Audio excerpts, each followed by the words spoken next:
Discuss कर रहे थे बिजनेस का चैप्टर नंबर 5 ऑर्गेनाइजिंग का फर्स्ट पार्ट अपना चैनल पर अपलोड हो चुका है। फर्स्ट पार्ट के आप डिस्कस किया ऑर्गेनाइजिंग का meaning process features and importance. ये टॉपिक्स आप फर्स्ट पार्ट के डिस्कस कर चुके हैं। अज सैकेंड पार्ट आप डिस्कस करांगे। सैकेंड पार्ट का जो मेन टॉपिक वो रहेगा फॉर्मल ते इनफॉर्मल ऑर्गेनाइजेशन।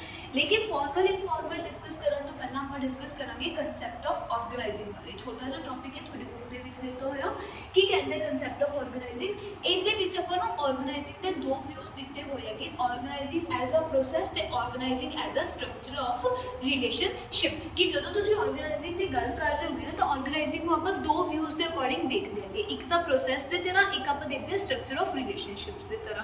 तो हम देखो आप पढ़ के आए थे कि जो भी ऑर्गेनाइजिंग करते हैं चीज़ों को सिस्टमैटिक वे ना आप अरेंज करना, हर एक काम डिवाइड करके आप डिफाइन करते हैं कि की काम है, कौन बंदा किस पोजीशन का बंदा की काम करूगा, कि उन्होंने रिपोर्टिंग रिलेशनशिप्स होंगे।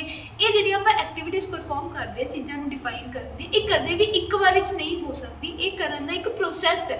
स्टैप्स आपको स्टैप बाय स्टैप ये फंक्शंस परफॉर्म करके आप की कर देंगे ऑर्गेनाइजिंग कंप्लीट कर देंगे। तो उस पॉइंट ऑफ व्यू तो ऑर्गेनाइजिंग को की किया गया एक process. According to this concept, organizing is considered as concept as organizing is not a function that can be performed at a single stroke but it is a chain of various functions। आप चार functions पढ़े सीगे, identification and division of work, फिर departmentalization, assignment of duties and establishment of reporting relations। इन्हां चारा functions ਨੂੰ perform ਕਰਨ ਦਾ ਇੱਕ proper process हैगा कि तुसी इन्हां चारा functions ਨੂੰ ਇੱਕੋ ਵਾਰੀ complete नहीं कर सकते। जे departmentalization करनी हैगी उदों पहला की होनी चाहिए कि डिवीजन होनी चाहिए हैगी, फिर डिवीजन करके आप डिपार्टमेंटलाइजेशन करांगे, उदों बाद असाइनमेंट करनी हैगी जो ड्यूटीज़ की कौन बंदा की ड्यूटी परफॉर्म करूगा, उदों पहला ग्रुपिंग होनी चाहिए ताकि आपको पता चल जाए कि वो बंदा किस ग्रुप के रह के काम करूगा। तो एक प्रॉपर की प्रोसैस है। दूजे व्यू की क्या है एक स्ट्रक्चर ऑफ रिलेशनशिप है। हम देखो जो तुम असाइनमेंट ऑफ ड्यूटीज़ कर दोगे, ड्यूटीज़ असाइन करते कि की काम होगा, उदों बाद आप करते हैं रिपोर्टिंग रिलेशनस एस्टैब्लिश करते हैं। रिपोर्टिंग रिलेशनस का मतलब की होंगे कि कौन बंदा किनू कमांड देगा, कौन किनू जाके रिपोर्ट करूगा, जो भी काम होगा उसकी रिपोर्ट लैके उसकी जवाबदेही अकाउंटेबिलिटी अपनी किहदे प्रति होगी, ये भी आप ऑर्गेनाइजिंग दे विच डिफाइन करके आने हैं। तो जो तुम आह डिफाइन करते कि रिपोर्ट कौन किनू करूगा उसदे नाल पोजीशंस डिफाइन हो जाती है कि कौन किस पोजीशन पर होगा, कौन सुपीरियर होगा, कौन सबऑर्डिनेट होगा। तो ये जो ऑर्गेनाइजेशन के काम करने वाले परसनस है उन्होंने की पोजीशंस होंगे तो उन्होंने आपस के सुपीरियर सबऑर्डिनेट का की रिलेशन होगा, ये भी आप सारा स्ट्रक्चर ऑर्गेनाइजिंग करते हुए ही तैयार कर लेना है। तो according to this concept organising is treated as a structure of relationship। Under this various posts are created and the mutual relationship of employees working on various posts, their authorities and responsibilities are defined। तो ये की होंगे इस एक इनू आप structure of relationship की तरह भी ट्रीट कर देंगे। ये आप करते हैं वेरियस पोस्ट क्रिएट कर देंगे, वही डिपार्टमेंटलाइजेशन कर देंगे, पहले डिवीजन कर देंगे काम की वंडता, फिर उन्होंने डिपार्टमेंटलाइजेशन करके अपने पोस्ट क्रिएट हो गए, आ काम हूँ उन्होंने कामा करने अपन बंदे चाहिए कि केपेबल बंदे। तो आप कर देंगे उन्होंने परसनस को जोड़ा भी परसन केपेबल होगा उस परसन को ड्यूटी असाइन कर देंगे कि उन्होंने रिलेशनस भी दस के आने पोस्ट क्रिएट की जाती है and the mutual relationship of employees कि उन्होंने पोस्ट पर काम करने वाले जोड़े इंप्लॉयज़ ने उन्होंने आपस के की रिलेशन होगा, कौन सुपीरियर होगा, कौन सबऑर्डिनेट होगा, ये भी आप दस के आने कि उन्होंने को कितनी अथॉरिटी होगी, की उन्होंने रिस्पॉन्सिबिलिटी होगी, तो कि प्रति वो रिस्पॉन्सिबल होंगे।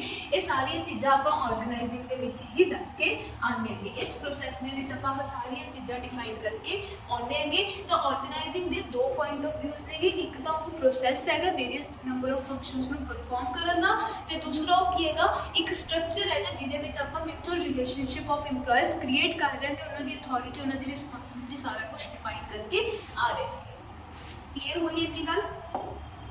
हुण अज का जो अपना मेन टॉपिक है इस लेक्चर का फॉर्मल एंड इनफॉर्मल ऑर्गेनाइजेशन। तो फॉर्मल इनफॉर्मल देखो नाम आप सुने ही होएगी। फॉर्मल जो आप गल कर देंगे कपड़े के भी आप फॉर्मल इनफॉर्मल गल कर देंगे। फॉर्मल जो आप गल कर देंगे तो प्रॉपर टिप टॉप ਉੱਪਰੋਂ ਲੈ ਕੇ ਥੱਲੇ ਤੱਕ ਕੀ ਹੁੰਦਾ ਹੈਗਾ ਪ੍ਰੋਪਰ ਸੂਟ ਬੂਟ ਪਾ ਕੇ ਆਪਾਂ ਉਹਨੂੰ ਕੀ ਕਹਿੰਦੇ ਹੈਗੇ ਫਾਰਮਲ ਡਰੈਸ ਹੈਗੀ। ਜਦੋਂ ਤੁਸੀਂ ਆਈ ਲੋਅਰ ਟੀ-ਸ਼ਰਟ ਵਗੈਰਾ 'ਚ ਤੁਰੇ ਫਿਰਦੇ ਹੋਗੇ ਉਹਨੂੰ ਆਪਾਂ ਕੀ ਕਹਿੰਦੇ ਹੈਗੇ ਇਨਫਾਰਮਲ ਡਰੈਸ ਹੈਗੀ। ਤਾਂ ਉਵੇਂ ਆਰਗੇਨਾਈਜ਼ਿੰਗ ਦੇ ਵਿੱਚ ਆਰਗੇਨਾਈਜੇਸ਼ਨ ਦੀ ਜਦੋਂ ਆਪਾਂ ਗੱਲ ਕਰਦੇ ਨਾ ਕਿ ਆਰਗੇਨਾਈਜੇਸ਼ਨ ਫਾਰਮਲ ਹੈ ਜਾਂ ਇਨਫਾਰਮਲ ਹੈਗਾ, ਉਹਦੇ ਵਿੱਚ ਵੀ ਇਦਾਂ ਹੀ ਚੀਜ਼ ਹੈ ਕਿ ਜਦੋਂ ਤੁਸੀਂ ਟਿਪ ਟੌਪ ਬਣਾ ਰੱਖੀ ਆਪਣੀ ਆਰਗੇਨਾਈਜੇਸ਼ਨ ਪ੍ਰੋਪਰ ਹਰ ਇੱਕ ਚੀਜ਼ ਡਿਫਾਈਨ ਕਰ ਰੱਖੀ ਹੈਗੀ, ਉਹ ਹੁੰਦੀ ਹੈਗੀ ਤੁਹਾਡੀ ਫਾਰਮਲ ਆਰਗੇਨਾਈਜੇਸ਼ਨ। ਜਿੱਥੇ ਤੁਸੀਂ ਕੁਝ ਵੀ ਡਿਫਾਈਨ ਨਹੀਂ ਕਰ ਰੱਖਿਆ ਹੈਗਾ, ਅਨਮੈਚ ਹੈਗਾ ਕੁਝ ਸਾਰਾ ਕੁਝ, ਉਹ ਕੀ ਹੁੰਦੀ ਹੈਗੀ ਇਨਫਾਰਮਲ ਆਰਗੇਨਾਈਜੇਸ਼ਨ। ਤਾਂ ਹੁਣ ਆਰਗੇਨਾਈਜੇਸ਼ਨ ਦੀ ਜਦੋਂ ਆਪਾਂ ਗੱਲ ਕਰਦੇ ਹਾਂਗੇ ਉਹਦੇ ਵਿੱਚ ਦੋ ਤਰ੍ਹਾਂ ਦੇ ਮਾਹੌਲ ਹੁੰਦੇ ਆ। ਬੇਸਿਕਲੀ ਇਹ ਮਾਹੌਲ ਪੋਜੀਸ਼ਨ ਕੀ ਹੋਗੀ ਸਾਰਾ ਕੁਝ ਦੱਸ ਦੇਗੀ ਫਾਰਮਲ ਇਨਫਾਰਮਲ। ਤਾਂ ਜਦੋਂ ਵੀ ਤੁਸੀਂ ਆਰਗੇਨਾਈਜੇਸ਼ਨ ਦੀ ਗੱਲ ਕਰਦੇ ਹੋਗੇ ਤਾਂ ਹਰ ਇੱਕ ਆਰਗੇਨਾਈਜੇਸ਼ਨ ਦੋਨੋਂ ਤਰੀਕਿਆਂ ਨਾਲ ਵਰਕ ਕਰਦੀ ਹੈ, ਫਾਰਮਲੀ ਵੀ ਤੇ ਇਨਫਾਰਮਲੀ ਵੀ। ਜਦੋਂ ਕੰਮ ਹੋ ਰਿਹਾ ਹੈਗਾ, ਜਿਹੜੇ ਲੋਕ ਕੰਮ ਕਰ ਰਹੇ ਹੈਗੇ ਉਹਨਾਂ ਦੀ ਕੀ ਪੋਜੀਸ਼ਨ ਹੋਊਗੀ, ਉਹਨਾਂ ਦਾ ਕੀ ਕੰਮ ਹੋਊਗਾ, ਉਹਨਾਂ ਦੇ ਆਪਸ ਦੇ ਵਿੱਚ ਕੀ ਰਿਲੇਸ਼ਨ ਹੋਣਗੇ, ਇਹ ਸਾਰਾ ਕੁਝ ਜਦੋਂ ਤੁਸੀਂ ਉਹਨਾਂ ਨੂੰ ਡਿਫਾਈਨ ਕਰਕੇ ਦੱਸ ਕੇ ਆਉਂਦੇ ਹੋਗੇ ਤੇ ਉਹ ਬੰਦੇ ਉਸ ਅਕੋਰਡਿੰਗ ਹੀ ਕੰਮ ਕਰ ਰਹੇ ਹੁੰਦੇ ਕਿ ਉਹਨੂੰ ਆਪਾਂ ਕਹਿੰਦੇ ਹੈਗੇ ਫਾਰਮਲ ਆਰਗੇਨਾਈਜੇਸ਼ਨ। ਤੇ ਜਿੱਥੇ ਤੁਸੀਂ ਕੁਝ ਨਹੀਂ ਕਲੀਅਰ ਕਰ ਰਹੇਗੇ, ਆਪਦੇ ਅਕੋਰਡਿੰਗ ਬੰਦੇ ਕੰਮ ਕਰ ਰਹੇ, ਆਪਦੇ ਅਕੋਰਡਿੰਗ ਬੰਦੇ ਐਕਟੀਵਿਟੀਜ਼ ਕਰ ਰਹੇ, ਐਕਸ਼ਨ ਲੈ ਰਹੇ ਹੈਗੇ, ਉਹਨੂੰ ਆਪਾਂ ਕਹਿੰਦੇ ਹੈਗੇ ਇਨਫਾਰਮਲ ਆਰਗੇਨਾਈਜੇਸ਼ਨ। ਤਾਂ ਇੱਕ ਆਰਗੇਨਾਈਜੇਸ਼ਨ ਦੇ ਵਿੱਚ ਦੋਨੋਂ ਤਰ੍ਹਾਂ ਦੇ ਹੀ ਮਾਹੌਲ, ਦੋਨੋਂ ਤਰ੍ਹਾਂ ਦੇ ਹੀ ਬਿਹੇਵੀਅਰ ਤੁਹਾਨੂੰ ਦੇਖਣ ਨੂੰ ਮਿਲਣਗੇ। ਜਦੋਂ ਕੰਮ ਹੋ ਰਿਹਾ ਹੈਗਾ, ਸੀਨੀਅਰ ਤੇ ਸਬਆਰਡੀਨੇਟ ਜਦੋਂ ਕੰਮ ਕਰ ਰਹੇ ਹੈਗੇ ਮਿਲ ਕੇ, ਉਦੋਂ ਜਿਹੜਾ ਉਹ ਕੰਮ ਹੋ ਰਿਹਾ ਉਹ ਹੁੰਦਾ ਹੈਗਾ ਫਾਰਮਲ ਇਨਵਾਇਰਨਮੈਂਟ ਦੇ ਵਿੱਚ। ਲੇਕਿਨ ਇਸ ਫਾਰਮਲ ਇਨਵਾਇਰਨਮੈਂਟ ਤੋਂ ਇਲਾਵਾ ਵੀ ਜਿਹੜਾ EMPLOYEE ਹੈ ਉਹ ਆਪਦੀ ਨੇਚਰ ਦੇ ਅਕੋਰਡਿੰਗ, ਆਪਦੇ ਟੇਸਟ ਦੇ ਅਕੋਰਡਿੰਗ ਕੁਝ ਫਰੈਂਡਸ ਬਣਾਊਗਾ, ਉਹਨੂੰ ਆਪਾਂ ਕਹਿ ਦਿੰਦੇ ਹੈਗੇ ਜਿਹੜੇ ਇੱਦਾਂ ਫਰੈਂਡਸ ਬਣਦੇ, ਇੱਦਾਂ ਰਿਲੇਸ਼ਨਸ ਕ੍ਰੀਏਟ ਹੁੰਦੇ ਹੈਗੇ ਆਰਗੇਨਾਈਜੇਸ਼ਨਲ ਵਰਕ ਤੋਂ ਇਲਾਵਾ, ਉਹਨੂੰ ਆਪਾਂ ਕਹਿੰਦੇ ਹੈਗੇ informal organization. The formal organization, an organization is formal when the activities of two or more persons are consciously coordinated towards a common objective। ਜਦੋਂ ਤੁਸੀਂ ਦੋ ਜਾਂ ਦੋ ਤੋਂ ਵੱਧ ਕੰਮ ਕਰਨ ਵਾਲੇ ਬੰਦੇ ਜਿੰਨੇ ਵੀ ਤੁਹਾਡੇ ਕੋਲ ਕੰਮ ਕਰ ਰਹੇ ਹੈਗੇ, ਉਹਨਾਂ ਬੰਦਿਆਂ ਦੀ ਜੋ ਐਕਟੀਵਿਟੀਜ਼ ਹੋਣਗੇ, ਜਿਹੜੇ ਉਹ ਐਕਸ਼ਨਸ ਪਰਫਾਰਮ ਕਰਨਗੇ, ਉਹਨਾਂ ਨੂੰ ਕੀ ਕਰਕੇ ਆਉਂਦੇ ਹੋ ਕੌਨਸ਼ੀਅਸਲੀ, ਮਤਲਬ ਜਾਣ ਬੁੱਝ ਕੇ ਉਹਨਾਂ ਨੂੰ ਕੀ ਕਰਕੇ ਆਉਂਦੇ ਹੋ ਆਪਸ ਦੇ ਵਿੱਚ ਕੋਆਰਡੀਨੇਟ ਕਰਕੇ ਆਉਂਦੇ ਹੋ ਤਾਂ ਕਿ ਆਪਣਾ ਆਬਜੈਕਟਿਵ ਪੂਰਾ ਹੋ ਸਕੇ ਆਰਗੇਨਾਈਜੇਸ਼ਨ ਦਾ। ਤਾਂ ਉਸ ਤਰ੍ਹਾਂ ਦੀ ਆਰਗੇਨਾਈਜੇਸ਼ਨ ਨੂੰ ਆਪਾਂ ਕੀ ਕਹਿੰਦੇ ਹੈਗੇ ਫਾਰਮਲ ਆਰਗੇਨਾਈਜੇਸ਼ਨ। ਤੇ ਜਿੱਥੇ ਤੁਸੀਂ कुछ भी डिफाइन नहीं कर रहे, that organization is informal where the mutual relations are established unconsciously for common objectives। ਤੇ ਜਿੱਥੇ ਤੁਹਾਡੇ mutual relations ਜੋ create ਹੋ ਰਹੇ ਆਪੇ create ਹੋ ਰਹੇ, ਤੁਸੀਂ ਜਾਣਬੁੱਝ ਕੇ ਨਹੀਂ create ਕਰ ਰਹੇ, unconsciously ਬਸ ਤੁਸੀਂ create ਕਰ ਲਏ, ਉਹਨਾਂ ਨੂੰ ਆਪਾਂ ਕਹਿੰਦੇ ਹੈਗੇ informal। ਦੇਖੋ ਆਪਾਂ ਇੱਕ ਐਗਜ਼ਾਮਪਲ ਲੈ ਕੇ ਸਮਝੀਏ ਜੇ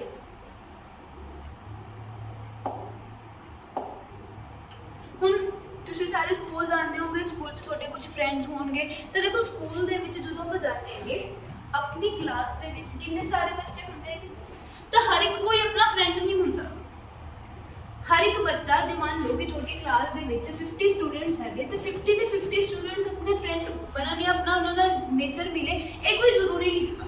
ਆਪਣਾ ਕੀ ਹੁੰਦਾ ਇੱਕ ਪਰਸਨਲ 5-6 ਜਣਿਆਂ ਦਾ ਗਰੁੱਪ ਹੁੰਦਾ। ਤੇ ਇਦਾਂ ਹੀ ਆਪਣੀ ਜਿਹੜੀ 50 ਜਣਿਆਂ ਦੀ ਕਲਾਸ ਹੁੰਦੀ ਹੈਗੀ 5-5 4-4 ਜਣਿਆਂ ਦੇ ਗਰੁੱਪ ਦੇ ਵਿੱਚ ਵੰਡੀ ਹੁੰਦੀ ਹੈ।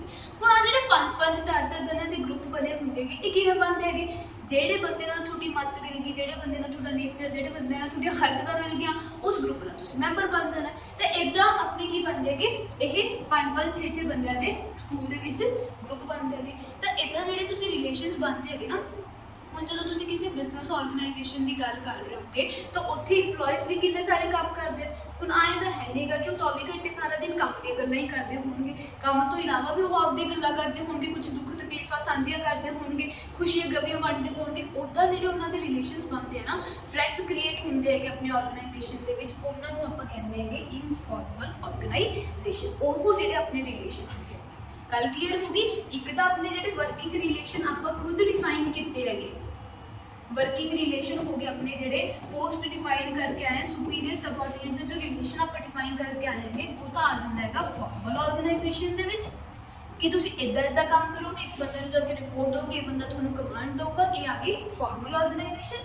ਇਹਨਾਂ ਵਰਕਿੰਗ ਰਿਲੇਸ਼ਨਸ ਤੋਂ ਇਲਾਵਾ ਜੋ ਆਪਾਂ ਪਰਸਨਲ ਰਿਲੇਸ਼ਨਸ ਕ੍ਰੀਏਟ ਕਰਦੇ ਹਾਂ ਆਰਗੇਨਾਈਜੇਸ਼ਨ ਦੇ ਵਿੱਚ ਤਾਂ ਕਿ ਆਪਾਂ ਕੰਮ ਕਰ ਸਕੀਏ, ਆਪਣੀ ਜੋ ਸੋਸ਼ਲ ਨੀਡਸ ਹੁੰਦੀਆਂ ਹੈਗੀਆਂ ਕਿ ਆਪਾਂ ਨੂੰ ਫਰੈਂਡਸ ਦੀ ਲੋੜ ਹੈਗੀ, ਇਹ ਜੋ ਨੀਡ ਹੁੰਦੀ ਹੈਗੀ ਇਹ ਪੂਰੀ ਕਰਦੀ ਹੈ ਆਪਣੀ ਇਨਫਾਰਮਲ ਆਰਗੇਨਾਈਜੇਸ਼ਨ। ਤਾਂ ਹਰ ਇੱਕ ਆਰਗੇਨਾਈਜੇਸ਼ਨ ਇਹ ਦੋਨੋਂ हर एक ऑर्गेनाइजेशन ਦੇ ਵਿੱਚ ਤੁਹਾਨੂੰ ਆ ਦੋਨੋਂ ਮਾਹੌਲ ਦੇਖਣ ਨੂੰ ਮਿਲਣਗੇ। ਫਾਰਮਲ ਵੀ ਜਦੋਂ ਪ੍ਰੋਪਰ ਆਫਿਸ ਦੇ ਵਿੱਚ ਕੰਮ ਹੋ ਰਿਹਾ ਉੱਥੇ ਫਾਰਮਲ ਆਰਗੇਨਾਈਜੇਸ਼ਨ ਕਹੋਗੇ, ਜਿੱਥੇ ਤੁਸੀਂ ਕੰਮ ਤੋਂ ਇਲਾਵਾ ਆਪਣੀਆਂ ਗੱਲਾਂ ਬਾਤਾਂ ਕਰ ਰਹੇ ਹੋ ਉਹ ਆ ਜਾਂਦਾ ਆਪਣੀ ਇਨਫਾਰਮਲ ਆਰਗੇਨਾਈਜੇਸ਼ਨ। ਹੁਣ ਇੱਥੇ ਦੇਖੋ ਕੰਮ ਤੋਂ ਇਲਾਵਾ ਗੱਲਾਂ ਬਾਤਾਂ ਕਰ ਲਓਗੇ ਤੇ ਇਹਦਾ ਮਤਲਬ ਇਹ ਨਹੀਂ ਹੈਗਾ ਕਿ ਸਿਰਫ ਆਪਦੀ ਪਰਸਨਲ ਗੱਲਾਂ। ਜਦੋਂ ਤੁਸੀਂ ਫਾਰਮਲ ਆਰਗੇਨਾਈਜੇਸ਼ਨ ਦੇ ਵਿੱਚ ਸਿਰਫ ਆਪਾਂ ਕੰਮ ਦੀ ਗੱਲ ਕਰ ਰਹੇ ਹਾਂ, ਇਨਫਾਰਮਲ ਜਿਹੜੇ ਤੁਹਾਡੇ ਯਾਰ ਦੋਸਤ ਹੈਗੇ, ਜਿਹੜਾ ਤੁਹਾਡਾ ਗਰੁੱਪ ਹੈਗਾ, ਉਹਦੇ ਵਿੱਚ ਤੁਸੀਂ ਆਪਦੇ ਕੁਝ ਕੰਮ ਦੇ ਰਿਲੇਟਿਡ ਗੱਲਾਂ ਵੀ ਡਿਸਕਸ ਕਰੋਗੇ। ਹੁਣ ਉਹ ਜਿਹੜੇ ਕੰਮ ਦੇ ਰਿਲੇਟਿਡ ਤੁਸੀਂ ਲੋਕ ਆਪਸ ਦੇ ਵਿੱਚ ਡਿਸਕਸ ਕਰ ਰਹੇ ਹੋ ਯਾਰ ਦੋਸਤ ਜੋ ਆਫਿਸ 'ਚ ਬਣੇ ਹੈਗੇ, ਉਹ ਕਿਤੇ ਵੀ ਡਿਫਾਈਨ ਨਹੀਂ ਕੀਤੇ ਹੁੰਦੇ। ਉਹ ਤੁਸੀਂ ਆਪਦੀ ਮਰਜ਼ੀ ਨਾਲ ਕਿਸੇ ਵੀ ਬੰਦੇ ਨਾਲ ਗੱਲ ਕਰ ਰਹੇ ਹੋ, ਕਿਸੇ ਵੀ ਬੰਦੇ ਨਾਲ ਆਪਦੇ ਕੰਮ ਦੀ ਪ੍ਰੋਸੈਸ ਜਾਂ ਕੁਝ ਵੀ ਸ਼ੇਅਰ ਕਰ ਰਹੇ ਹੋ, ਉਹ ਸਾਰੀਆਂ ਚੀਜ਼ਾਂ ਆ ਜਾਂਦੀਆਂ ਆਪਣੀਆਂ ਇਨਫਾਰਮਲ ਦੇ ਵਿੱਚ। लेकिन जो एक्टिविटी थोड़ा डिफाइन करती कि आ काम थोड़ा हैगा, आ पोजीशन थोड़ी हैगी, इदा तुसी इस बंदे नूं रिपोर्ट करना, ये थोड़ा सीनियर है, थोड़ा जूनियर है, ये आ जाता है थोड़ा इनफॉर्मल ऑर्गेनाइजेशन। फॉर्मल इनफॉर्मल समझ आ गया कि जिथे तुसी सारियां एक्टिविटीज़ डिफाइन करिया है, किवें काम होगा किवें नहीं होगा, किहड़ा बंदा किहदे नाल रिलेशन रखूगा, मतलब कि सुपीरियर सबऑर्डिनेट दा की रिलेशन होगा, वो फॉर्मल है कि जिथे आपां कुछ भी डिफाइन नहीं कर रहे वो इनफॉर्मल है। ਇਹ ਸੀਗੇ ਇਹਨਾਂ ਦੋਨਾਂ ਦੇ ਵਿੱਚ ਡਿਫਰੈਂਸ। ਹੁਣ ਫਾਰਮਲ ਆਰਗੇਨਾਈਜੇਸ਼ਨ ਬਾਰੇ ਡਿਟੇਲ ਦੇ ਵਿੱਚ ਪੜਾਂਗੇ। ਫਾਰਮਲ ਆਰਗੇਨਾਈਜੇਸ਼ਨ ਦੇ ਵਿੱਚ ਆਪਾਂ ਨੂੰ ਕੀ ਫੀਚਰਸ ਦੇਖਣ ਨੂੰ ਮਿਲਣਗੇ, ਇਹਦੇ ਕੀ ਐਡਵਾਂਟੇਜ ਹੈ, ਕੀ ਡਿਸਐਡਵਾਂਟੇਜ ਹੈ, ਉਹ ਸਾਰੀਆਂ ਚੀਜ਼ਾਂ। ਫਿਰ ਇੱਦਾਂ ਹੀ ਇਨਫਾਰਮਲ ਬਾਰੇ ਆਪਾਂ ਪੜਾਂਗੇ ਫੀਚਰ, ਐਡਵਾਂਟੇਜ ਤੇ ਡਿਸਐਡਵਾਂਟੇਜ। ਤਾਂ ਪਹਿਲਾਂ ਫਾਰਮਲ ਆਰਗੇਨਾਈਜੇਸ਼ਨ ਦੇ ਵਿੱਚ ਪੜ੍ਹਦੇ ਹਾਂ ਕੀ ਫੀਚਰ ਹੈਗਾ। It has defined relationship. ਇਹ ਆਪਾਂ ਪੜ੍ਹ ਹੀ ਲਿਆ ਕਿ ਫਾਰਮਲ ਆਰਗੇਨਾਈਜੇਸ਼ਨ ਦੇ ਵਿੱਚ ਜੋ ਵਰਕਿੰਗ ਰਿਲੇਸ਼ਨਸ ਹੁੰਦੇ ਹੈਗੇ ਸੁਪੀਰੀਅਰ ਸਬਆਰਡੀਨੇਟਸ ਦੇ, ਉਹ ਸਾਰੇ ਆਪਾਂ ਕੀ ਕਰਕੇ ਆਉਂਦੇ ਹੈਗੇ, ਪਹਿਲਾਂ ਤੋਂ ਹੀ ਕੌਨਸ਼ੀਅਸਲੀ ਡਿਫਾਈਨ ਕਰਕੇ ਆਉਂਦੇ ਹੈਗੇ। ਤਾਂ ਇਹ ਹੋ ਗਿਆ ਇਹਦਾ first feature. Based on rules and procedure, ਜਦੋਂ ਤੁਸੀਂ ਸਾਰੀਆਂ ਐਕਟੀਵਿਟੀਜ਼ ਡਿਫਾਈਨ ਕਰਦੇ, ਕੰਮ ਕਿਵੇਂ ਹੋਵੇ, ਸਾਰੀ ਚੀਜ਼ਾਂ ਡਿਫਾਈਨ ਕਰਦੇ, ਕੌਣ ਕਿਹਨੂੰ ਜਾ ਕੇ ਰਿਪੋਰਟ ਕਰੂਗੇ, ਸਾਰੀਆਂ ਚੀਜ਼ਾਂ ਡਿਫਾਈਨ ਕਰਦੀਆਂ, ਤਾਂ ਆਹ ਕੀ ਹੁੰਦੀ ਹੈਗੀ ਆਰਗੇਨਾਈਜੇਸ਼ਨ ਇਸ ਤਰ੍ਹਾਂ ਦੀ ਹਮੇਸ਼ਾ ਰੂਲਸ ਐਂਡ ਪ੍ਰੋਸੀਜਰਸ ਜੋ ਵੀ ਆਪਣੀ ਆਰਗੇਨਾਈਜੇਸ਼ਨ ਦੇ ਵਿੱਚ ਬਣੇ ਹੈਗੇ ਉਹਨਾਂ ਉੱਤੇ ਬੇਸਡ ਹੁੰਦੀ ਹੈ। ਕਿਉਂਕਿ ਕੁਛ ਨਾ ਕੁਛ ਰੂਲ ਤੇ ਪ੍ਰੋਸੀਜਰ ਬਣਾਉਂਗੇ ਤੁਸੀਂ ਕਿ ਡਿਫਾਈਨ ਕਰਨ ਲੱਗੇ ਕਿ ਕੰਮ ਕਿਸ ਤਰ੍ਹਾਂ ਹੋਣਾ ਚਾਹੀਦਾ, ਕਿਸ ਤਰ੍ਹਾਂ ਨਹੀਂ, ਤਾਂ based on rules and procedures, based on division of work. ਹੁਣ ਜੋ ਵੀ ਤੁਸੀਂ ਐਕਟੀਵਿਟੀਜ਼ ਪੋਸਟ ਕ੍ਰੀਏਟ ਕੀਤੀਆਂ ਹੈਗੀਆਂ ਉਹਨਾਂ ਦੇ ਅਕੋਰਡਿੰਗ ਹੀ ਰਿਲੇਸ਼ਨਸ ਕ੍ਰੀਏਟ ਹੋਣਗੇ। ਸੁਪੀਰੀਅਰ ਕੌਣ ਹੈ, ਸਬਆਰਡੀਨੇਟ ਕੌਣ ਹੈਗਾ, ਤਾਂ ਜਿਹੜਾ ਵੀ ਕੰਮ ਤੁਸੀਂ ਡਿਵੀਜ਼ਨ ਆਫ ਵਰਕ ਕੀਤੀ ਹੈਗੀ ਉਹ ਡਿਵੀਜ਼ਨ ਆਫ ਵਰਕ ਜੋ ਹੈ ਆਪਾਂ ਪਰਸਨਸ ਨੂੰ ਕੰਮ ਅਸਾਈਨ ਕਰਾਂਗੇ ਤਾਂ ਉਹਦੇ ਉੱਤੇ ਬੇਸਡ ਹੁੰਦਾ ਤੁਹਾਡਾ ਫਾਰਮਲ ਆਰਗੇਨਾਈਜੇਸ਼ਨ ਕਿ ਕਿਹੜੇ ਬੰਦੇ ਦਾ ਕਿਸ ਬੰਦੇ ਨਾਲ ਰਿਲੇਸ਼ਨ ਹੋਊਗਾ ਤੇ ਉਹ ਕਿਵੇਂ ਇੱਕ ਦੂਜੇ ਨਾਲ ਮਿਲ ਕੇ ਕੰਮ ਕਰਨਗੇ। ਉਹ ਸਾਰਾ ਕੁਝ ਤੁਹਾਡਾ ਡਿਵੀਜ਼ਨ ਆਫ ਵਰਕ ਤੇ ਹੀ ਬੇਸਡ ਹੋਊਗਾ ਕਿ ਜਿਵੇਂ ਜਿਵੇਂ ਕੰਮ ਵੰਡਿਆ ਜਾਊਗਾ ਤੇ ਜਿਵੇਂ ਉਹ ਅਸਾਈਨ ਕੀਤਾ ਜਾਊਗਾ ਲੋਕਾਂ ਨੂੰ, ਉਹਦੇ ਅਕੋਰਡਿੰਗ ਹੀ ਉਹਨਾਂ ਦੇ ਆਪਸ ਦੇ ਵਿੱਚ ਰਿਲੇਸ਼ਨ ਵੀ ਕ੍ਰੀਏਟ ਹੋਈ ਜਾਣਗੇ। ਜੇ ਤੁਸੀਂ ਸਾਰਾ ਕੁਝ ਆਪਦੇ ਕੋਲ ਰੱਖ ਕੇ ਬਹਿ ਜਾਓਗੇ ਕੰਮ ਕਿਸੇ ਬੰਦੇ ਨੂੰ ਹੋਰ ਕੋਈ ਕੰਮ ਮਿਲੂਗਾ ਹੀ ਨਹੀਂ ਤਾਂ ਉਹਦੇ ਫਿਰ ਆਪਣੀ ਕੀ ਹੋਊਗੀ, ਫਾਰਮਲ ਆਰਗੇਨਾਈਜੇਸ਼ਨ ਹੀ ਨਹੀਂ ਹੋਊਗੀ, ਰਿਲੇਸ਼ਨਸ ਹੀ ਨਹੀਂ ਕ੍ਰੀਏਟ ਹੋਣਗੇ। ਰਿਲੇਸ਼ਨਸ ਕਿਵੇਂ ਕ੍ਰੀਏਟ ਹੋਣਗੇ, ਜਦੋਂ ਤੁਸੀਂ ਕੰਮ ਵੱਡੇ ਹੋਣਗੇ ਉਹ ਕੰਮ ਦੇ ਅਕੋਰਡਿੰਗ ਹੀ ਆਪਾਂ ਕੀ ਕਰਨੇ ਹੈਗੇ, ਰਿਲੇਸ਼ਨ ਕ੍ਰੀਏਟ ਕਰਨੇ ਹੈਗੇ ਫਾਰਮਲ ਆਰਗੇਨਾਈਜੇਸ਼ਨ ਦੇ ਵਿੱਚ। ਡੈਲੀਬਰੇਟਲੀ ਦਾ ਮਤਲਬ ਹੁੰਦਾ ਹੈਗਾ ਜਾਣਬੁੱਝ ਕੇ ਕਰਨਾ, ਤਾਂ ਫਾਰਮਲ ਆਰਗੇਨਾਈਜੇਸ਼ਨ ਜਿਹੜੀ ਹੁੰਦੀ ਹੈਗੀ ਹਮੇਸ਼ਾ ਜਾਣਬੁੱਝ ਕੇ ਕ੍ਰੀਏਟ ਕੀਤੀ ਜਾਂਦੀ ਹੈ ਕਿ ਕਦੇ ਵੀ ਫਾਰਮਲ ਆਰਗੇਨਾਈਜੇਸ਼ਨ ਦੇ ਵਿੱਚ ਜੋ ਰਿਲੇਸ਼ਨਸ ਕ੍ਰੀਏਟ ਕੀਤੇ ਜਾਂਦੇ ਆ ਉਹ ਆਪਣੇ ਆਪ ਕ੍ਰੀਏਟ ਨਹੀਂ ਹੁੰਦੇਗੇ। It is ਇੰਪਰਸਨਲ। ਜਦੋਂ ਤੁਸੀਂ ਫਾਰਮਲ ਆਰਗੇਨਾਈਜੇਸ਼ਨ ਦੇ ਵਿੱਚ ਰਿਲੇਸ਼ਨਸ ਕ੍ਰੀਏਟ ਕਰ ਰਹੇ ਹੋਗੇ ਤਾਂ ਉੱਥੇ ਪਰਸਨਲ ਵੈਲਿਊਜ਼, ਪਰਸਨਲ ਫੀਲਿੰਗਸ ਜੋ ਹੁੰਦੀਆਂ ਹੈਗੀਆਂ ਉਹਨਾਂ ਨੂੰ ਇਗਨੋਰ ਕੀਤਾ ਜਾਂਦਾ ਹੈਗਾ ਤੇ ਕੰਮ ਦੇ ਅਕੋਰਡਿੰਗ ਸਾਰੇ ਰਿਲੇਸ਼ਨਸ, ਕੰਮ ਦੇ ਅਕੋਰਡਿੰਗ ਸਾਰੀਆਂ ਐਕਟੀਵਿਟੀਜ਼ ਡਿਫਾਈਨ ਕੀਤੀਆਂ ਜਾਂਦੀਆਂ ਹੈਗੀਆਂ। It is more stable than informal organisation क्योंकि देखो इत्थे सारा कुछ की हैगा पहला तो ही डिफाइन है, हर एक एक्टिविटी हर एक रिलेशन की होगा आपस ਦੇ ਵਿੱਚ ਉਹ ਪਹਿਲਾਂ ਤੋਂ ਹੀ ਡਿਫਾਈਨ ਹੈ। ਜੇ ਕੋਈ ਵੀ ਚੇਂजेस ਹੁੰਦੇ ਹੈਗੇ ਤਾਂ ਉੱਥੇ ਤੁਹਾਨੂੰ ਆਪਦੀ ਆਰਗੇਨਾਈਜੇਸ਼ਨ ਦੇ ਵਿੱਚ ਕੰਮ ਨੂੰ ਚੇਂਜ ਕਰਨ ਦੀ ਲੋੜ ਨਹੀਂ ਹੈਗੀ। ਜੇ ਕੋਈ ਵੀ ਪਰਸਨ ਛੱਡ ਕੇ ਜਾਂਦਾ ਹੈਗਾ ਤਾਂ ਉਸ ਦੀ ਥਾਂ ਤੇ ਉਸੇ ਕੈਪੇਬਿਲਿਟੀ ਦਾ ਪਰਸਨ ਆਪਾਂ ਨਵਾਂ ਅਪਾਇੰਟ ਕਰ ਲਾਂਗੇ ਤੇ ਉਹਨੂੰ ਆਪਦਾ ਕੰਮ ਸਮਝਣ ਦੇ ਵਿੱਚ, ਆਪਦੇ ਵਰਕਿੰਗ ਰਿਲੇਸ਼ਨ ਸਮਝਣ ਦੇ ਵਿੱਚ ਵੀ ਪ੍ਰੋਬਲਮ ਨਹੀਂ ਆਊਗੀ ਕਿਉਂਕਿ ਸਾਰਾ ਕੁਝ ਪਹਿਲਾਂ ਤੋਂ ਹੀ ਡਿਫਾਈਨ ਕੀਤਾ ਹੋਵੇਗਾ। ਤਾਂ ਇਸ ਤਰ੍ਹਾਂ ਦੀ ਆਰਗੇਨਾਈਜੇਸ਼ਨ ਦੇ ਵਿੱਚ ਸਟੈਬਿਲਿਟੀ ਜ਼ਿਆਦਾ ਹੁੰਦੀ ਹੈਗੀ ਕਿ ਇਹ ਮੋਰ ज़्यादा लंबे टाइम तक इस तरह के ऑर्गेनाइजेशन जो रिलेशंस आप बना के आए हैं वो चलते हैं। फीचर समझ आए थोनू की है। नैक्सट अपने को एडवांटेजेस, हम फायदे की है। ईजी टू फिक्स अकाउंटेबिलिटी, जो तुसी सारे काम दे विच क्लैरिटी देती लोगों की किस दी एक्टिविटी है कि किसने फंक्शन परफॉर्म करना हैगा तो उत्थे अकाउंटेबिलिटी यानी कि आंसरेबिलिटी फिक्स करनी भी की हो जाती है, आपां नूं ईजी हो जाती है। किस ਜਦੋਂ ਤੁਹਾਨੂੰ ਕਲੀਅਰ ਹੈ ਕਿ ਇਹਦਾ ਕੀ ਕੰਮ ਹੈ ਤਾਂ ਉਸ ਬੰਦੇ ਦੀ ਹੀ ਉਸ ਕੰਮ ਪ੍ਰਤੀ ਕੀ ਹੋਊਗੀ, ਜਵਾਬਦੇਹੀ ਹੋਊਗੀ। ਜੇ ਇਹ ਨੇ ਕੋਈ ਕੰਮ ਕੀਤਾ ਹੈਗਾ ਤੇ ਉਹ ਸਹੀ ਨਹੀਂ ਹੁੰਦਾ ਤਾਂ ਉਸ ਕੰਮ ਦੇ ਪ੍ਰਤੀ ਜਵਾਬ ਕੌਣ ਦਊਗਾ, ਇਹ ਹੀ ਦਊਗਾ। ਤਾਂ ਇੱਥੇ ਆਪਣੇ ਕੋਲੇ ਫਿਕਸ ਅਕਾਊਂਟੇਬਿਲਿਟੀ ਫਿਕਸ ਕਰਨਾ ਜ਼ਰੂਰੀ ਹੈਗਾ, ਕਿਉਂਕਿ ਆਪਾਂ ਨੂੰ ਪਤਾ ਹੈ ਕਿਹਨੇ ਕੀ ਕੰਮ ਕੀਤਾ। नो ओवरलैपिंग ऑफ वर्क, हर एक एक्टिविटी डिफाइन हैगी किवें करनी हैगी, किवें परफॉर्म होगी, तो ओवरलैपिंग ऑफ वर्क नहीं होगी। यूनिटी ऑफ कमांड पॉसिबल, तुसी जदों रिलेशंस क्रिएट करके आ रहे होगे तो उत्थे तुसी unity of command principle follow करके की करोगे, रिलेशंस क्रिएट करोगे। यूनिटी ऑफ कमांड प्रिंसिपल की कहंदा सीगा कि आ जे मैनेजर है ते आ के अपने कोले सबऑर्डिनेट्स, आ मैनेजर 1 है, ए मैनेजर 2 है। हुण एक सबऑर्डिनेट नूं दो मैनेजर्स एक टाइम पे कमांड नहीं देंगे, ये सीगा अपना यूनिटी ऑफ कमांड प्रिंसिपल। ते जदों तुसी एक्टिविटीज़ ते रिलेशंस डिफाइन करके आ रहे होगे उत्थे आपां की उत्थे आपां यूनिटी ऑफ कमांड प्रिंसिपल नूं फॉलो करके सिर्फ की रखांगे कि एक टाइम ते एक सबऑर्डिनेट नूं एक मैनेजर ही कमांड देवे। लेकिन जदों कुछ भी डिफाइन नहीं होगा तो उत्थे एक टाइम ते हो सकदा एक सबऑर्डिनेट नूं एक तो वध मैनेजर्स भी हुक्म दे रहे होण, कमांड दे रहे होण। बट जदों तो पहला तो ही हर एक चीज़ डिफाइन करके आवांगे कि कौन किनू कमांड दे सकदे, कौन किनू कमांड नहीं दे सकदा, उत्थे फिर आ चीज़ नहीं होगी कि एक टाइम ते दो मैनेजर्स एक सबऑर्डिनेट नू कमांड दे। तो आपां unity of command formal organisation दे विच पॉसिबल करवा सकते हैं। ईजी टू गैट गोल्स, हर एक बंदे नू क्लीयर है उहदा रिलेशन, वर्किंग रिलेशन की हैगा, उहदी एक्टिविटी की हैगी, तो इहदे नाल अपने कोले अपने जो गोल्स आ उन्होंने अचीव करना ईजी हो जाता है। डिफिकल्टी कदों आऊगी जो आपको कुछ भी क्लीयर नहीं है, कन्फ्यूजन हैगी, तो इतने अपने को गोल्स अचीव करना ईजी हो जाता है। स्टेबिलिटी इन दी ऑर्गेनाइजेशन, ये आप फीचर्स भी पढ़ेगा कि फॉर्मल ऑर्गेनाइजेशन ज़्यादा स्टेबल होंगी है क्योंकि पहला तो ही डिफाइन है, पहला तो ही हर एक चीज़ क्लीयर हैगी। तो अगर कुछ चेंजिस होंदा भी माड़ा मोटा तो आपको ऑर्गेनाइजेशन के चेंजिस करने की लोड़ नहीं है, काम उदा ही होंदा रहेगा। Next is disadvantages, delay in work. Delay in work organising दे विच की हुंदा हैगा, डिले इन वर्क हुंदा हैगा। हुण आपां ना एक प्रिंसिपल होर पढ़िया सीगा scalar chain. Scalar chain principle की कहता हैगा कि ए बी सी डी ते ई, जे सी ने ई को जाना है तो सी सीधा ई को नहीं जा सकता, सी को पहले बी को जाना पू, बी फिर ए को जाऊगा, ए डी को जाऊगा तो फिर डी ई को जाऊगा, इदा करके सी ई को पहुंच सकता है। तो एक फ्लो ऑफ कम्युनिकेशन ते फ्लो ऑफ अथॉरिटी जो है स्केलर चेन आपको कहता है कि थोड़ा फॉलो करनी चाहिए है कि ऑर्गेनाइजेशन दे विच। तो फॉर्मल ऑर्गेनाइजेशन भी इसी चीज़ से बेस्ड होंगी है कि जिमें आप डिफाइन करते, जिमें आप रिलेशन डिफाइन करते इंप्लॉयज़ नूं उस अकॉर्डिंग ही बिहेव करना पैंदा है। जो मेरा सीनियर है मैंने पहला उस अपने सीनियर को ही जाना पऊगा कि जे मैं उदों भी सीनियर को जाना है, मतलब कि जे टॉप मैनेजमेंट मिडल ते लोअर, जे लोअर वाला बंदा टॉप मैनेजमेंट को जाना चाहता है तो सीधा टॉप मैनेजमेंट को नहीं जाऊगा, उन्होंने मिडल थ्रू होके ही जाना पऊगा। तो ये करके की होंगे कि काम कई बार डिले हो जाता है, अपनी डिसीजन मेकिंग डिले हो जाती है। क्योंकि देखो जिदा इन्ना घूम के जाऊँगा कितने तो मैं सीधा सी नूं कॉन्टैक्ट कर ला, पर जब मैं सीधा सी नूं कॉन्टैक्ट नहीं कर सकती तो मैं इन्ने बंदे थ्रू होके ई नूं कॉन्टैक्ट करना पऊगा, तो वो ओबवियसली गल है कि काम के डिले तो होगा ही। तो यदा डिसएडवांटेज है लैक ऑफ इनिशिएटिव। जो हर एक चीज़ डिफाइन हैगी तो हर एक इंप्लॉय जो काम कर रहा है वो उसी डिफाइंड वे काम करूगा जिमें उन्होंने किया गया, तो नवे आइडियाज़ जनरेट करने का कदे भी इनिशिएटिव नहीं लैता। इंप्लॉयज़ बस उवें ही काम करते रहते जिमें उन्होंने किया जाता है।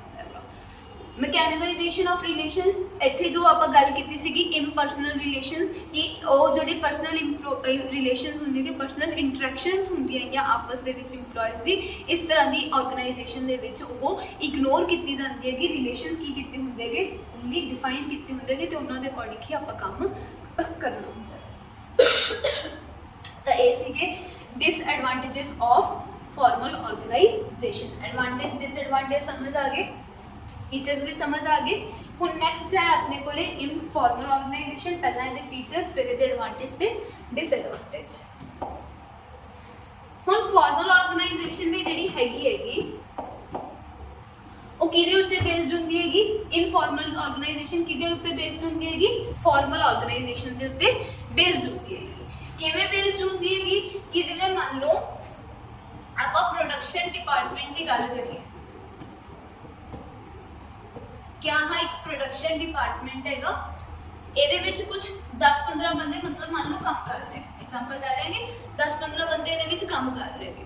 ਹੁਣ ਉਹਨਾਂ 10-15 ਬੰਦਿਆਂ ਦਾ ਆਪਸ ਦੇ ਵਿੱਚ ਕੀ ਰਿਲੇਸ਼ਨ ਹੋਊਗਾ, ਇਹਨਾਂ ਦੇ ਵਿੱਚੋਂ ਕੌਣ ਸੁਪੀਰੀਅਰ ਹੈ, ਕੌਣ सबऑर्डिनेट है, ठीक है, कौन किनू रिपोर्ट करूगा, कौन किनू कमांड करूगा, ये सारा कुछ ਆਪਾਂ ਕੀ ਕਰਕੇ ਆਏ, डिफाइन करके आए। पोस्ट ਉਹਨਾਂ ਦੀ डिफाइन हैगी, ठीक है, ਤਾਂ ਉਹਨਾਂ ਦਾ ਸਾਰੀ ਐਕਟੀਵਿਟੀਜ਼ ਆਪਾਂ ਕੀ ਕਰਕੇ ਪਹਿਲਾਂ ਤੋਂ डिफाइन करती है।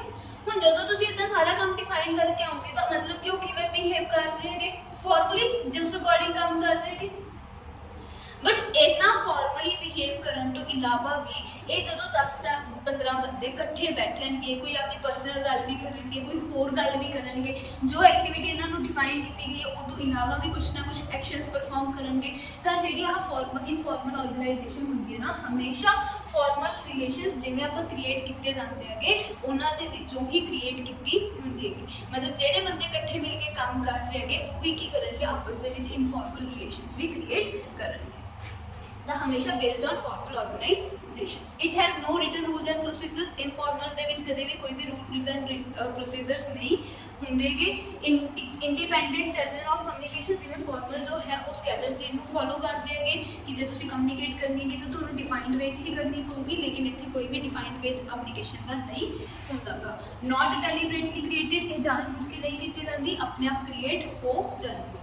No place on organisation chart. Organisation chart basically एक फ्लो चार्ट होंदा हैगा जिहदे विच ऑर्गेनाइजेशन दे विच किन्ने डिपार्टमेंट्स है, कि उस डिपार्टमेंट दे विच काम करने वाले बंदियां दी पोजीशंस है, किन्ने बंदे काम कर रहे हैं, इहदा सारा ही इंफॉर्मेशन दित्ती हुंदी है। ठीक है, कि टॉप मैनेजमेंट है, फिर टॉप मैनेजमेंट के अंडर किन्ने डिपार्टमेंट्स है, उन्हां दे अंडर की बंदे काम कर रहे हैं, वो सारी इंफॉर्मेशन दित्ती होंदी। तो ਜਿਹੜੇ ਰਿਲੇਸ਼ਨ ਆ ਇਨਫੋਰਮਲ ਆਰਗੇਨਾਈਜੇਸ਼ਨ ਦੇ ਵਿੱਚ ਬਣਦੇ ਹੈਗੇ ਉਹ ਆਰਗੇਨਾਈਜੇਸ਼ਨਲ ਚਾਰਟ ਉੱਤੇ ਸ਼ੋ ਨਹੀਂ ਕੀਤੇ ਜਾਂਦੇ, ਕਿਉਂਕਿ ਉਹ EMPLOYE ਦੇ ਨੇਚਰ ਦੇ ਅਕੋਰਡਿੰਗ ਆਪਣੇ ਆਪ ਕ੍ਰੀਏਟ ਕੀਤੇ ਹੋਏ ਹੁੰਦੇ ਹੈਗੇ, ਤਾਂ ਉਹਦੇ ਬਾਰੇ ਆਪਾਂ ਨੂੰ ਕੁਝ ਪਤਾ ਹੀ ਨਹੀਂ ਹੁੰਦਾ ਕਿ ਉਹ ਕਿਵੇਂ ਕ੍ਰੀਏਟ ਹੋਣਗੇ, ਉਹ EMPLOYEਜ਼ ਆਪਣੇ ਆਪ ਕ੍ਰੀਏਟ ਕਰ। ਲੇਕਿਨ ਆਪਾਂ ਜੋ ਰਿਲੇਸ਼ਨਸ ਕ੍ਰੀਏਟ ਕਰ ਦੇਂਗੇ ਉਹ ਫਾਰਮਲ ਆਰਗੇਨਾਈਜੇਸ਼ਨ ਦੇ ਵਿੱਚ ਉਹ ਆਪਾਂ ਆਰਗੇਨਾਈਜੇਸ਼ਨਲ ਚਾਰਟ ਦੇ ਵਿੱਚ ਸ਼ੋ ਕਰਦੇ ਹਾਂ। ਇਟ ਇਜ਼ ਪਰਸਨਲ, ਇਹ ਕੀ ਹੁੰਦੇ ਹੈਗੇ ਰਿਲੇਸ਼ਨ ਜਿਹੜੇ ਇੱਥੇ ਬਣਦੇ ਹੈਗੇ ਉਹ ਪਰਸਨਲ बनते हैं, यानी कि जो भी अपना पर्सनल इंटरस्ट है उसके अकॉर्डिंग आप रिलेशंस क्रिएट करते हैं। It lacks stability. हम देखो इतने की है कि स्टैबिलिटी नहीं होती, जो अपनी अपनी स्कूल वाली एग्जाम्पल ही लेके चलिए कि अपना एक ग्रुप सीगा 4 बंदे का, ठीक है, मान लो कि थोड़ी आह जेडे 4 बंदे है उन्होंने बाकी 3 नाल लड़ाई हो गई। ਹੁਣ ਤੁਸੀਂ ਕੀ ਕੀਤਾ, ਉਹਦਾ ਨਾ ਗਰੁੱਪ ਛੱਡ ਕੇ ਆਪਾਂ ਚਲੋ ਆਏ ਲੈਣੇ ਐਗਜ਼ਾਮਪਲ ਕਿ ਆਹ A ਗਰੁੱਪ ਹੈ, ਆਹ B ਗਰੁੱਪ ਹੈ, ਇਹਦੇ ਵਿੱਚ 5 ਬੰਦੇ ਹੈਗੇ, B ਦੇ ਵਿੱਚ 4 ਬੰਦੇ, ਠੀਕ ਹੈ। ਤੁਸੀਂ A ਗਰੁੱਪ ਦੇ ਵਿੱਚ ਮੈਂਬਰ ਹੋ, ਠੀਕ ਹੈ, A ਗਰੁੱਪ ਦੇ ਵਿੱਚ ਬਾਕੀ ਜਿਹੜੇ 4 ਬੰਦੇ ਸੀਗੇ ਫॉर ਐਗਜ਼ਾਮਪਲ ਕਿ ਤੁਹਾਡੀ ਉਹਨਾਂ ਨਾਲ ਕਿਸੇ ਗੱਲ ਤੇ ਅਣਬਣ ਹੋ ਗਈ, ਅਣਬਣ ਹੋ ਗਈ, ਤੁਸੀਂ ਕੀ ਕੀਤਾ ਉਹਨਾਂ ਦਾ ਗਰੁੱਪ ਛੱਡ ਕੇ ਕਿੱਥੇ ਚਲੇ ਗਏ, B ਗਰੁੱਪ 'ਚ ਚਲੇ ਗਏ। ਤਾਂ ਇਦਾਂ ਕੀ ਹੈਗਾ ਇਨਫੋਰਮਲ ਆਰਗੇਨਾਈਜੇਸ਼ਨ ਦੇ ਵਿੱਚ ਜਿਹੜੇ ਇਦਾਂ ਰਿਲੇਸ਼ਨਸ ਕ੍ਰੀਏਟ ਹੁੰਦੇ ਹੈਗੇ ਨਾ ਉਹਨਾਂ ਦੇ ਵਿੱਚ ਸਟੈਬਿਲਿਟੀ ਨਹੀਂ ਹੁੰਦੀ। ਫਾਰਮਲ ਆਰਗੇਨਾਈਜੇਸ਼ਨ ਜੇ ਮੰਨ ਲਓ ਕਿ ਆਹ ਆਪਾਂ A ਤੇ B ਗਰੁੱਪ ਹੈ ਜੋ ਹੈ ਫਾਰਮਲੀ ਆਪ ਡਿਫਾਈਨ ਕੀਤਾ ਹੋਵੇ ਕਿ ਇਦਾਂ ਹੀ ਕੰਮ ਕਰਨਾ, ਚਾਹੇ ਇਹਨਾਂ 5 ਬੰਦਿਆਂ ਦੀ ਬਣਦੀ ਹੈ ਚਾਹੇ ਨਹੀਂ ਬਣਦੀ, ਫਿਰ ਵੀ ਇਹਨਾਂ ਨੂੰ ਇਦਾਂ ਹੀ ਕੰਮ ਕਰਨਾ ਪਊਗਾ, ਇਹ ਛੱਡ ਨਹੀਂ ਸਕਦੇ। बट इनफॉर्मली जेडे रिलेशंस मैं खुद क्रिएट किए है आप आप क्रिएट करते हैं, जे मान लो कि मेरे सामने वाले बंदे ना किसी गल से अनपढ़ हो जाती है या मेरी हुण उन्हां नाल मत नहीं मिली, मैं उन्होंने छड्ड के दूजे ग्रुप च हो दूंगी। ये तो आप बहुत बारी करते ही हैं स्कूल के विच कि जे अपनी दोस्त पहला जेडे दोस्त सीगे उन्हां नाल नहीं बन रही आप दूजे ग्रुप च चले जाते हैं। तो इनफॉर्मल ऑर्गेनाइजेशन इस तरह स्टैबिलिटी जो होती है घट होती है कि जे किसी भी गल से थोड़ी अनबन हो जाती है तुसीं उन्हां नूं ग्रुप नूं छड्ड के दूजे ग्रुप च चले जाते हो। बट फॉर्मल दे विच की हुंदा इदां नहीं हुंदा, जो तुहाडा ग्रुप डिफाइन करता जो तुहाडी एक्टिविटी डिफाइन करती तुहानूं उस अकॉर्डिंग ही काम करना पैंदा, एक्टिविटीज़ परफॉर्म करनियां पैंदियां। ਤਾਂ ਆ ਸੀਗੇ features of informal organisation. Formal organisation ਦੇ ਉੱਤੇ ਹੀ ਬੇਸਡ ਹੋਊਗੀ, ਜਿਵੇਂ ਕੰਮ ਵੰਡਿਆ ਹੋਊਗਾ ਡਿਫਾਈਨ ਕੀਤਾ ਹੋਊਗਾ ਉਹਦੇ ਅਕੋਰਡਿੰਗ ਹੀ ਕੁਝ ਆਪਣੇ ਯਾਰ ਦੋਸਤ ਬਣਨਗੇ, ਠੀਕ ਹੈ। ਰੂਲਸ ਐਂਡ ਰੈਗੂਲੇਸ਼ਨਸ ਇਹਦੇ ਵਿੱਚ ਨਹੀਂ ਹੁੰਦੇ, ਕੋਈ ਵੀ ਇੰਡੀਪੈਂਡੈਂਟ ਚੈਨਲ ਕੋਈ ਵੀ ਡਿਪੈਂਡੈਂਟ ਚੈਨਲ ਆਫ ਕਮਿਊਨੀਕੇਸ਼ਨ ਨਹੀਂ ਹੁੰਦਾ। ਇੰਡੀਪੈਂਡੈਂਟਲੀ ਕੋਈ ਵੀ ਕਿਵੇਂ ਵੀ ਕਮਿਊਨੀਕੇਟ ਕਰ ਸਕਦਾ, ਡੈਲੀਬਰੇਟਲੀ ਨਹੀਂ ਕ੍ਰੀਏਟ ਕੀਤੀ ਜਾਂਦੀ, ਆਰਗੇਨਾਈਜੇਸ਼ਨਲ ਚਾਰਟ ਤੇ ਸ਼ੋ ਨਹੀਂ ਹੁੰਦੀ, ਪਰਸਨਲ ਹੁੰਦੀ ਹੈਗੀ ਕਿਉਂਕਿ ਪਰਸਨਲ ਵੈਲਿਊਜ਼ ਦੇ ਅਕੋਰਡਿੰਗ ਬਣੀ ਹੁੰਦੀ ਹੈਗੀ, ਤੇ ਸਟੈਬਿਲਿਟੀ ਇਹਦੇ ਵਿੱਚ ਘੱਟ ਹੁੰਦੀ ਹੈ। Next is features. ਹੁਣ ਉੱਥੇ ਕੀ ਸੀਗਾ डिले इन वर्क सीगा, इत्थे की हैगी फास्टर स्पीड है कि काम छेती हो जाऊगा क्योंकि कोई भी डिफाइंड चैनल नहीं हैगा कम्युनिकेट करने का, कोई भी रूल्स एंड प्रोसीजर नहीं हैगा। फुलफिल सोशल नीड्स, हर एक बंदे की नीड्स होंगी है यार कि जिथे मैं काम कर रहा हैगा कुछ उत्थे मेरे दोस्त बनन जिन्हां नाल मैं अपने दुख तकलीफां शेयर कर सकां, तो इनफॉर्मल ऑर्गेनाइजेशन दे विच बंदे दी वो सोशल नीड्स पूरीआं होंदियां। फुलफिल ऑर्गेनाइजेशनल ऑब्जेक्टिव्स, हुण इनफॉर्मल ऑर्गेनाइजेशन दे विच भी रह के आपां की कर रहे हैं, कर तो काम ही रहे हैं ना, चाहे आप अपने पर्सनल गल्लां भी शेयर कर रहे हैं पर काम हो रहा है, तो ये अपने ऑर्गेनाइजेशनल ऑब्जेक्टिव्स भी अचीव हो जाते हैं, फुलफिल हो जाते हैं। Next it create rumours, rumours होंगे अफवाहां, तो इस तरह की ऑर्गेनाइजेशन के जिथे रिलेशनस डिफाइन नहीं है, बंदे की एक्टिविटीज़ डिफाइन नहीं होंगे, इतने अफवाहां बहुत फैलदियां, ए ने बी को कोई गल कहती, बी ने सी कहती, सी ने डी कहती, डी ने ई कहती, ये अगे की अगे की होंगी कि गल ट्रांसफर होती रहती है, तो वो कई बार अफवाहां इस तरह के ऑर्गेनाइजेशन आपको देखने को मिलती हैं।